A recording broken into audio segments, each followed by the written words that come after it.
be me. 2 years ago. Move in with girlfriend. Second floor apartment in a very white trash kind of area in New England. Rent is $900 a month. Not bad given our jobs.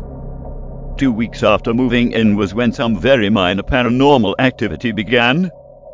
It was objects falling down or being moved somewhere else, light thumps every now and then.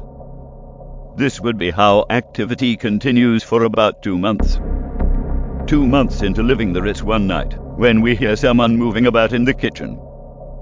For context, our kitchen had only one door out, and that was to the hallway that lead up to our house's third floor.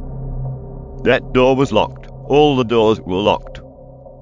Head out armed with not a gun, but the typical baseball bat. No one is in the kitchen. This happens again a week later. Sound of someone fucking about in the kitchen becomes a once-a-week occurrence at night. About a month later, my girlfriend has a day off when she's asleep on the couch. Wakes up and sees a man in the apartment.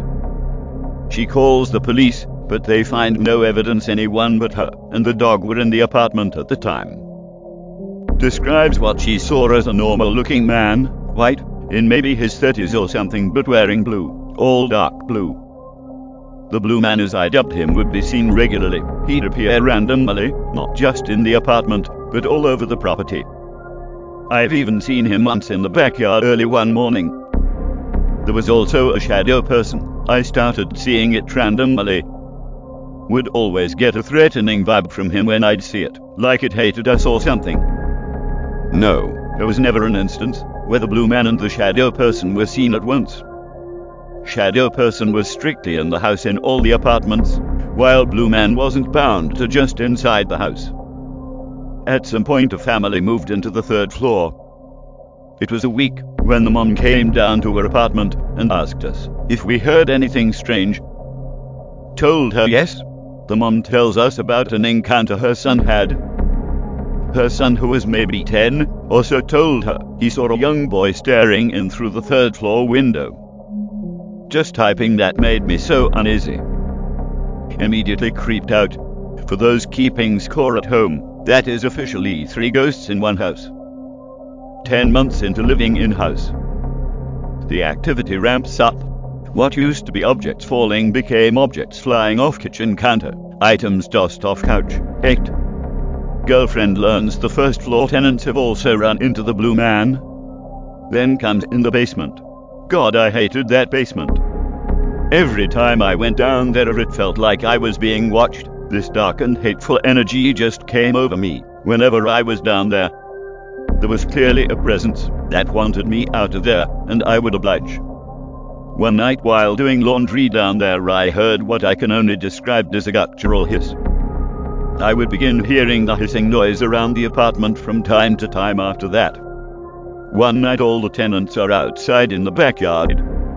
The mom on the third floor tells me another story of how the shadow person would come into her son's room at night and tell him awful things like how his father hated him and how he was a mistake, a burden on his parents. No one will ever love him. 8. That sends chills down my spine. Around this time the sound of people talking outside on the front porch could be heard. Hear voices that sound like none of the neighbors, but can't make out their words. Sound like they're arguing. The arguing escalates and then stops.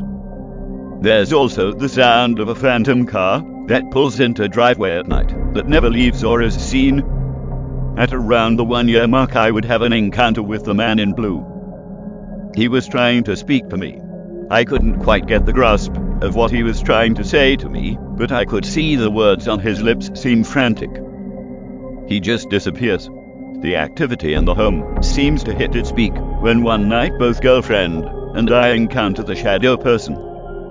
It begins trying to do something, like it's expanding itself. I'm not sure how to explain it. Girlfriend and I book it, take the dog, and spend the night sleeping in the car. Morning after I see cop cars at the house. First floor tenant told some story about some homeless person breaking in and scaring us out. We spend the next few months trying to get ourselves out of that place. As this happens, the activity continues but less severe. Sightings of the blue man seem to keep up. Around November 2019, the girlfriend word of mouth finds a place for us, smaller and first floor but better. Rent is about only $100 less, but that's a steal. Not sure what happened to the other tenants, but I heard both first floor is still there, third moved in with relatives. To this day, I'm unsure of who the blue man is. I never really bothered to look into it. Encountering him was scary, because ghost, but he never seemed threatening.